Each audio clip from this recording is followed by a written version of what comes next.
Coming up on Arirang News, North Korea has apparently started transferring artillery to Russia, supporting Moscow's war in Ukraine.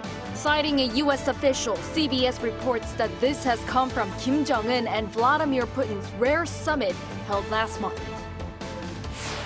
It's one of Russia's deadliest attacks this year in Ukraine, as at least 51 civilians have been killed in a missile strike on a cafe and grocery store in the Kharkiv region. President Volodymyr Zelenskyy says he's confident about continued support from the U.S. At the ongoing Asian Games in Hangzhou, South Korea sweeps the podium in recurve archery, with both the men's and women's teams winning gold medals for the first time in 13 years. Korea also adds a gold in jiu-jitsu.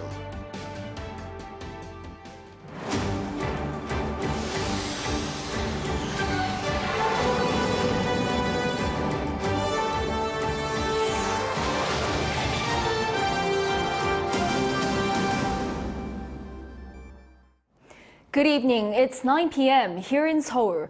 Thank you for joining us on Arirang News. We begin with the potential arms deal between North Korea and Russia. Pyongyang is reportedly sending its artillery in support of Moscow's invasion of Ukraine. That's according to a U.S. media report, adding that this appears to be a follow-up to last month's meeting between Kim Jong-un and Vladimir Putin. Our defense correspondent Choi Min-jung takes a closer look at what ramifications it could bring if confirmed to be true. North Korea has reportedly begun transferring artillery to Russia, supporting Moscow's war in Ukraine. Citing a U.S. official, CBS on Thursday reported that North Korea's support for Moscow appears to be the culmination of the rare summit between Kim Jong-un and Vladimir Putin held in Russia last month. However, the news outlet noted that it was not immediately clear whether the transfer was part of a new long-term supply chain or a more limited consignment. South Korea's unification ministry said Friday that it is looking closely into the situation. There is nothing specific to confirm regarding North Korea's cooperation with Russia. However, there have been recent movements between Russia and North Korea, causing concern in the international community. We are closely monitoring the situation in this regard. It is still unclear what North Korea is getting in return for the weapons. However, after the summit last month, the Russian leader hinted that he and Kim discussed military cooperation. And moving forward, eyes are on whether Russia will help North Korea build more advanced satellites and rockets. This comes as North Korea is expected to make a third attempt to launch a military spy satellite in October. North Korea announced that it would launch a third attempt in October. The government is not making any predictions about the launch date and is preparing for all possibilities through close cooperation with relevant ministries.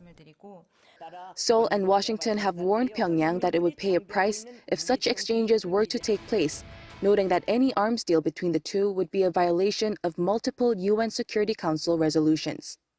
Big repercussions are expected if the allegations of North Korea's weapons transfer turn out to be true, as it would mean that North Korea ignored warnings from the U.S. to support Russia's invasion of Ukraine. The U.S. Department of Defense has yet to comment on the matter, but pundits anticipate that it will make additional measures if a clear movement is detected in the future. Choi Min-jung, Arirang News. A Russian missile attack has reportedly killed 51 civilians in Ukraine's northeast. In the meantime, President Zelenskyy says he's optimistic about U.S. support despite controversy in Washington. Jung Eun-ju has more. A Russian missile hit a cafe and grocery store in a village in northeastern Ukraine on Thursday, killing at least 51 people. The regional governor said the village was struck early in the afternoon in Rosa in the Kharkiv region, adding that many civilians had been there at the time. Ukraine's interior minister said residents had been holding a memorial service in the cafe that was hit. The attack was the deadliest in the Kharkiv region since Russia's invasion and appeared to be one of the biggest civilian death tolls in any single Russian strike. Ukrainian President Volodymyr Zelenskyy said on Thursday that the Russian terror should be stopped. Moscow did not immediately comment on the events in Rosa. Meanwhile, President Zelenskyy met with several European leaders on Thursday at the European Political Community Summit in Granada, Spain. The forum was established last year following Russia's invasion of Ukraine to foster cooperation among more than 40 countries from Norway to Albania. President Zelenskyy met with French President Emmanuel Macron, German Chancellor Olaf Scholz, and British Prime Minister Rishi Sunak, who restated their commitment to Ukraine. Political turbulence in both the U.S. and Europe has raised questions about continued support for Ukraine. President Zelenskyy admitted he was concerned, but also said he was optimistic about continued support. He further added that Europe has to support the United States during a tough period. So, the situation with the United States is dangerous. Yes, it's a tough period for the United States, and of course it's a tough period for Ukraine, but since first days of full-scale war, we didn't have easy time. So we are ready for any tough period. A dispute among the Republican majority in the U.S. House of Representatives has complicated budget negotiations and prompted U.S. President Joe Biden to go from confidence that a deal will be made on Ukraine aid to openly expressing concern. Chung Eun-ju, Arirang News. Yesterday, Japan started releasing the second batch of Fukushima wastewater into the Pacific Ocean. South Korea, at a meeting of the International Maritime Organization, said that the previous discharge met international standards. China and Russia, on the other hand, continue to heavily criticize Japan. Lee Soo-jin tells us more. International opinion remains divided over the Fukushima wastewater discharge. South Korea's Ministry of Oceans and Fisheries said during a meeting at the International Maritime Organization on Thursday that the first discharge of treated wastewater from the Fukushima nuclear power plant met international standards. During the meeting to discuss the London Convention and Protocol, which prohibits the dumping at sea of certain hazardous materials, South Korea emphasized that the international community must continue working together to ensure that the Fukushima discharge does not affect marine life. It also requested the continued sharing of data with transparency. Other nations, however, were more critical of Japan. The representative from China lambasted the discharge and referred to it as a selfish and irresponsible act, calling for in-depth discussions on whether it falls under what the London Convention and the Protocol sees as the dumping of hazardous materials. The Russian representative also said that Moscow views the discharge as a violation of the Convention and the Protocol. The U.S. representative, however, strongly supported Japan, urging the other nations to rely on science and not to spread false information. The U.S. representative also added that discussions regarding the discharge should be held at the International Atomic Energy Agency, not at the IMO. While Japan continued to reiterate its stance that the discharge complies with the Convention's regulations on marine dumping, no clear consensus was reached during the session. Lee Soo-jin, Arirang News. South Korea has pledged $300 million to the United Nations Green Climate Fund. Around $9.3 billion had been raised to support developing countries, but that fell short of the $10 billion target. The Ministry of Economy and Finance announced on Friday that a meeting for the Green Climate Fund concluded with 11 countries pledging additional donations, including South Korea. This comes just 2 months ahead of the COP28 summit on climate change in Dubai, putting pressure on wealthy countries such as the U.S. to contribute. The Green Climate Fund is the United Nations' primary fund for mitigating the impacts of climate change, and its headquarters are in Incheon, South Korea.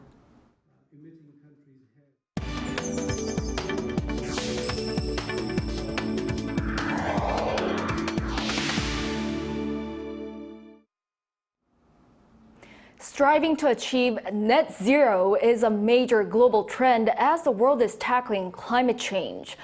Ahead of the 28th UN Climate Change Conference, which the UAE will be hosting this year, its energy minister spoke to Arirang News as the Gulf nation sees South Korea as a potential partner in going carbon neutral.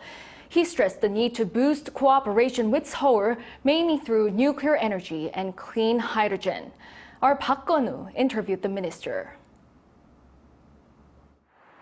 the United Arab Emirates is on its way to achieving net zero carbon emissions and sees South Korea as a potential partner to be able to do so. UAE's Minister of Energy and Infrastructure explained how.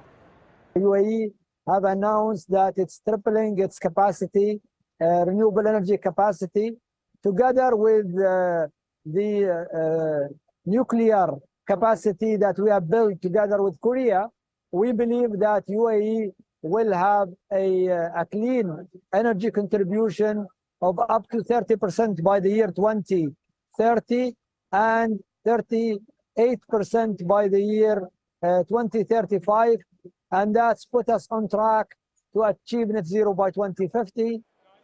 He also added UAE plans to produce and globally export hydrogen, especially clean hydrogen, possibly to Korea. We will be hopefully producing 1.4 million tons of hydrogen, and maybe we will be exporting some of that to Korea one day. So we look forward to collaborate with the whole world during COP to ensure that everyone is doing his part to achieve sustainability. As the host of COP28, which starts at the end of November, the UAE aims to unite the world on climate change. What we promised to bring together is the largest COP ever. It's going to have to be diversified. Every voice will be heard. The minister also commented on the current oil prices and how OPEC Plus tries to deal with them. We are trying to balance the supply and demand, and the price is a result.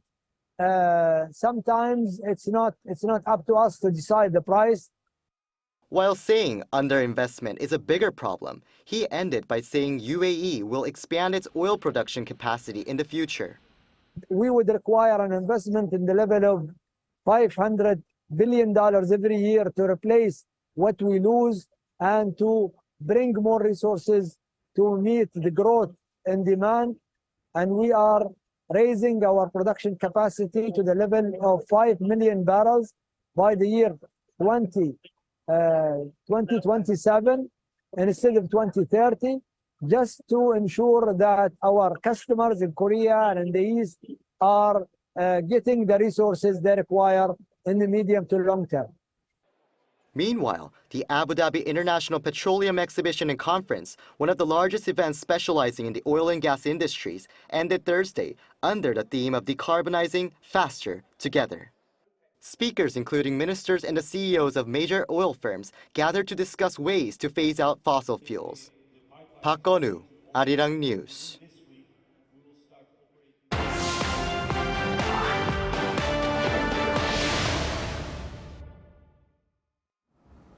Turning to sports now, there's news of more gold medals from Hangzhou. Korea has added 3 gold medals today, sweeping the archery team event for both men and women just 2 days before closing. Our sports reporter Choi Soo-hyung has the latest. South Korea's archery team, boasting the strongest squad in Asia, proves again their world-class performance.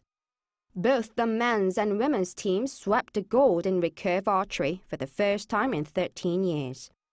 The trio of Kim Jae-deok, Lee Woo-seok and Oh Jin-hyuk defeated India 5-1 in the men's team gold medal match. This is the 3rd archery gold medal for Korea following the women recurve team event just a few hours ago. Earlier today, Korea's women trio team Im Si-hyun, Choi Min-sun and An San secured the gold in recurve archery, beating China 5-3. This marks Korea's 7th Asian gold medal in a row, dominating this category since the 1998 Asian. Over in Jiu-Jitsu, Koo Bon-chul brought Korea a gold medal, marking Korea's first gold in this Asian Games. Koo beat Abdullah Munfredi of Bahrain 4-1 and advantage points in the final of the men's under 77kg event. Ahead in tomorrow's big matches for gold medals. Badminton star An Se-young is the first South Korean to reach the women's singles final in 29 years. She will take on either Ohori Aya of Japan or Chun Wei-fei of China at 3 p.m. on Saturday. In women's hockey, Korea will face China at 7:30 p.m. after 9 years of waiting, following a thrilling 4-3 shootout victory over Japan in yesterday's semi-final. South Korea's men's football team will seek their third consecutive Asian gold when they face Japan at 9 p.m. Team Korea beat Japan in the 2018 Asian gold medal match. There's also the baseball final between Korea and Chinese Taipei. The Asian Games in Hangzhou have only 2 days left. The closing ceremony will be held on Sunday at 9 p.m. Choi Soo-hyung, Arirang News.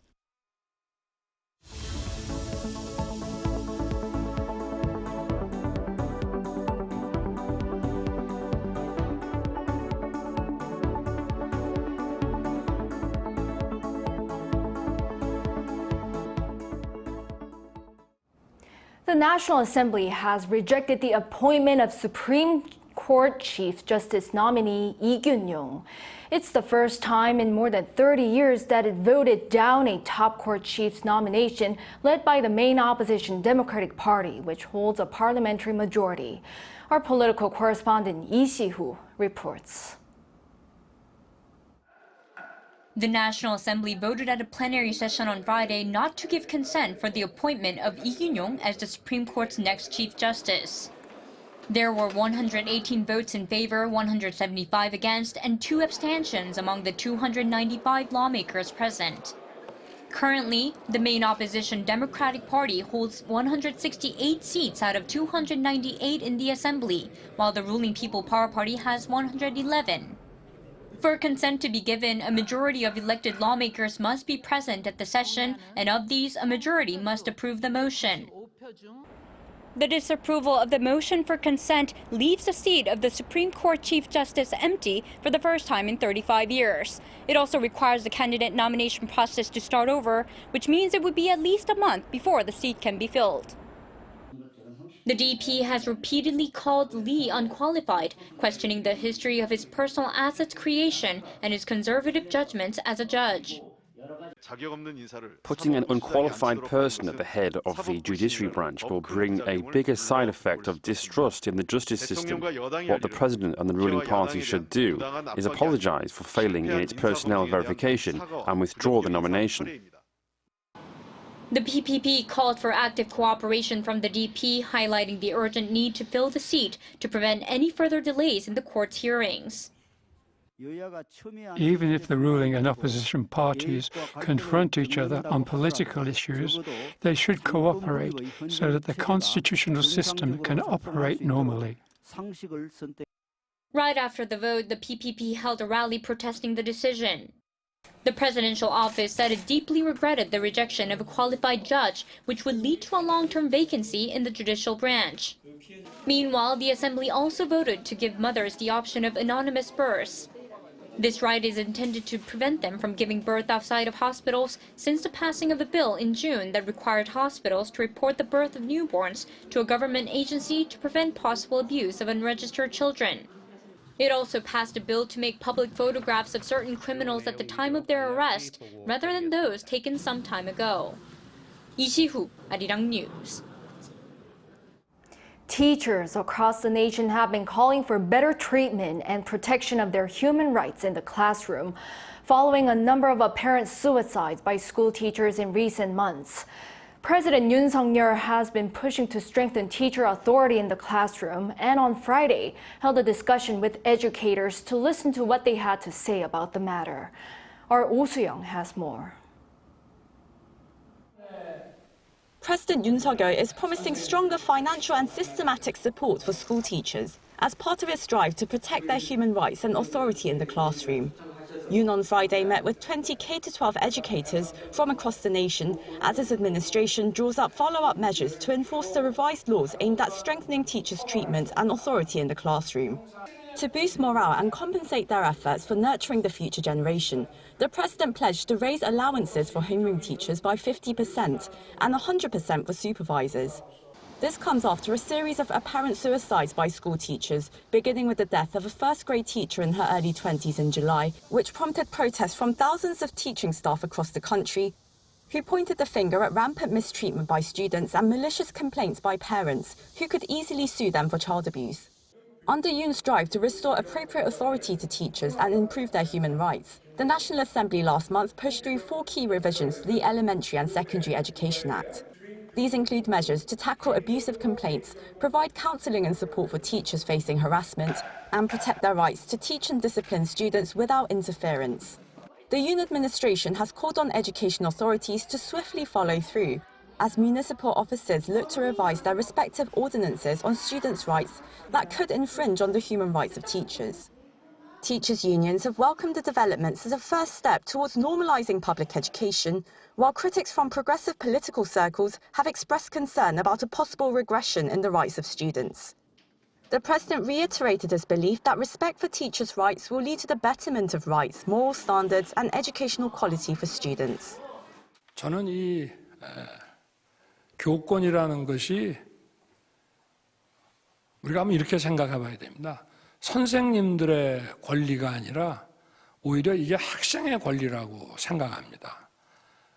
마치 국가가 질서를 유지하고 국민의 그 자유와 복리를 위해서 일을 하기 위해서는 질서 유지도 해야 하고 또 일정한 그 권한을 가져야 되는데 그게 공무원의 권리가 아니지 않습니까? 결국은 국민의 그 자유와 권리를 지키기 위해서 있는 것이기 때문에 교권이라고 하는 것은 학생들을 위해서 꼭 있어야 되는 겁니다. Yoon further stressed the need to reinforce basic moral standards in society, founded upon the loving guidance of teachers and the respect shown by their pupils. Calling for greater coordination by central government, parliament and local authorities, Yoon pledged to heed the stories of teachers with first-hand experience to prepare policies and build a supportive legal system going forward. Oh Soo-young, Arirang News. The 2023 Nobel Peace Prize has been awarded to Iranian human rights activist Narges Mohammadi. She's actually currently serving a prison sentence of 10 years and 9 months that was handed to her by the Iranian regime, but has been awarded for campaigning for women's rights and freedom for all.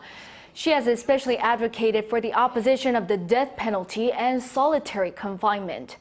Mohammadi is the 19th woman to receive the Nobel Peace Prize. And on the cultural front, the annual Busan International Film Festival, or BIF, began earlier this week and will run until next Friday. Our culture correspondent Song Yu-jin shows us what this year's edition has to offer. It's not just star-studded red carpets and prestigious awards that define the Busan International Film Festival. Since it began in 1996, BIF has had a clear mission: to promote Asian films to the world. This mission has gained more importance in recent years as Asian cinema, once overshadowed by Europe and Hollywood, has stepped into the limelight. Martin Derwan, founder and director of Europe's oldest Asian film festival, has witnessed this transformation firsthand. I've been going to the Cannes Film Festival for 25 years, and these days I feel incredibly proud to see Asian films making their mark, winning awards at Cannes. For Asian filmmakers and actors, BIF offers them a chance to showcase their creations to a global audience. Like the world-premiering movie The Scavenger of Dreams. This film shows the lives of a family of waste collectors in India and touches on bureaucracy, discrimination, and the wealth gap. There's a section of society we, not consciously, but we just turn a blind eye. I just want, honestly to portray their life. And I always believe, for me, filmmaking is an exercise in empathy. Another noteworthy debut, Doi Boy.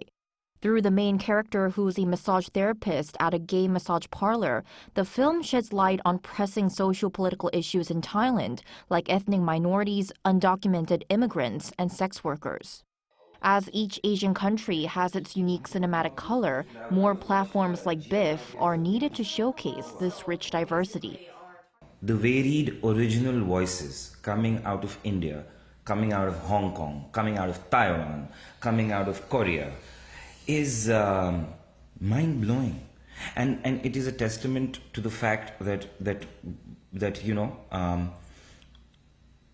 there is an original lens that we have towards cinema that is being appreciated by the world, the way we've appreciated French New Wave or German New Wave or Iranian New Wave. Yeah, as an actors or even for the film directors, we still need like more support. But I think it's getting better since we can connect to Asian filmmakers or film festival, and we have more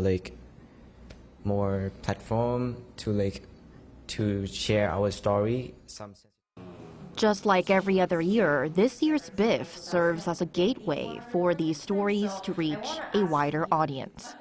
송유진, 아리랑 뉴스, 부산.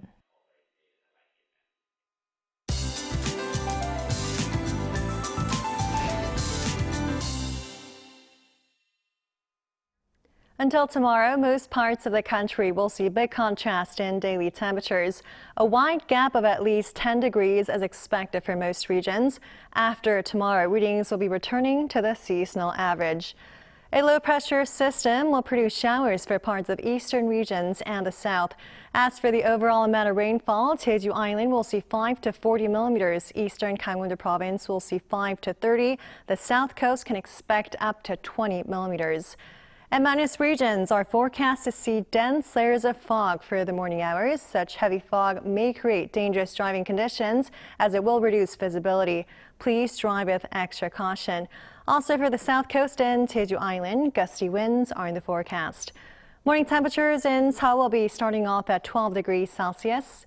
Partly cloudy to overcast skies are expected for the daytime. Highs in Seoul, Daejeon, and Gwangju will peak at 22 degrees. Gyeongju and Busan will be reaching 23 degrees. Starting on Sunday, morning temperatures will be on a cooling trend. After this long weekend, clear skies are expected in Seoul. It's all for now, and here are the weather conditions around the world.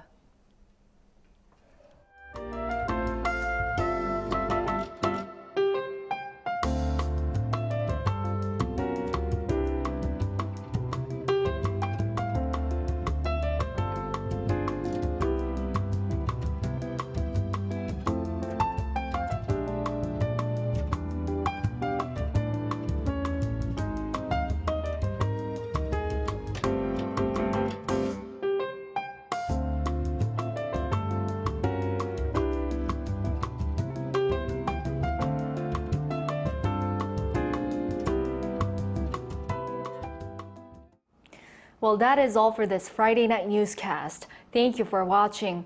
Hope everyone has a great weekend and a good night.